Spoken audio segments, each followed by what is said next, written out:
Welcome to the Learning Pines YouTube. We hope this video helps. You start by opening Settings and tapping Face ID and Passcode or Touch ID and Passcode, then enter your passcode. Why this first? Because access to lock screen options is gated for security. Once done, scan the list for Allow Access when locked. Make sure to keep this view. It contains toggles for notification settings.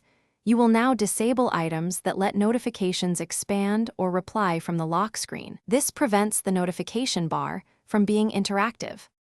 Next, go to Settings, right arrow Notifications, and pick the apps that show on the lock screen. You choose Show Previews set to when unlocked or Never Show content is hidden and the notification bar can't expose details. Then, for each app, toggle off lock screen under Options if you want it fully blocked.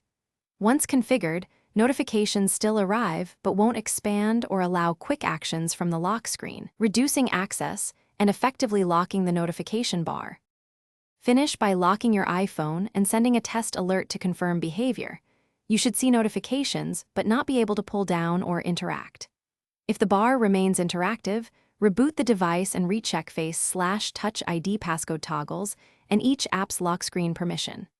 If problems persist, try Reset All Settings as a last resort, backup first, because that restores defaults and clears any misconfigured toggles. This typically resolves stubborn permission conflicts.